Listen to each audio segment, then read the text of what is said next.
మీ ENC గారు మాట్లాడిన video చూపించిన. బట్ అధ్యక్ష, నా రిక్వెస్ట్ ఏంటంటే ఇప్పుడు నేను చూపించిన వీడియో కూడా సభ రికార్డులోకి పోవాలి అధ్యక్ష.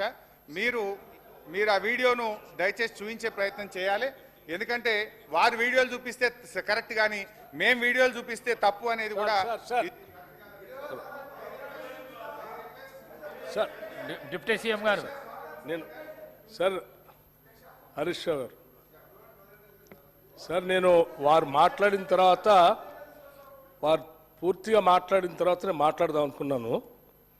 కానీ మధ్యలోనే వారు ఒక వీడియో తీసి చూపించేసి మాట్లాడుతూ ఉంటే తప్పదు ఈ విషయం రాష్ట్రానికి ప్రజలందరికీ తెలియాలని.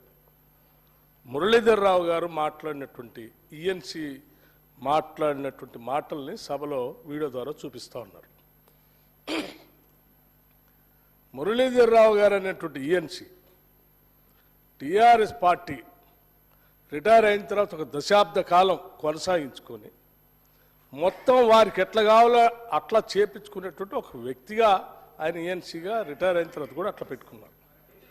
తెలంగాణలో కాంగ్రెస్ పార్టీ అధికారంలోకి వచ్చిన తర్వాత కూడా వారు కాంగ్రెస్ పార్టీ సంబంధించిన ప్రభుత్వ ఆదేశాల కంటే ఎక్కువగా టీఆర్ఎస్ పార్టీ వెనక నుంచి నడిపిస్తూ ఒక కాన్స్పిరసీ చేసి ఆయనతో అటువంటి మాటలు మాట్లాడించి తెలంగాణకి నష్టం జరిగేటట్టు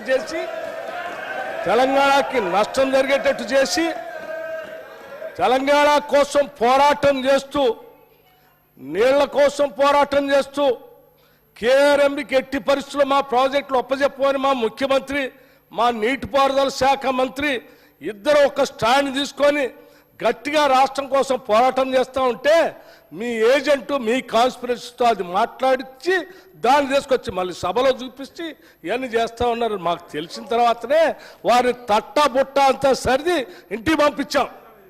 ఇది నేను తీసుకునే స్టాండ్. ఇంకా చాలామంది ఉన్నారు మీ ఏజెంట్లు.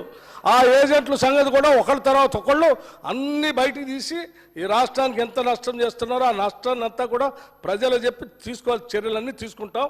దయచేసి హరీష్ రావు గారు సభను తప్పుదో పట్టించకండి, రాష్ట్రాన్ని తప్పుదో పట్టించకండి. ఇంకా చాలా ఉన్నాయి. సరే, మొత్తానికి వాళ్ళ తప్పిదనాన్ని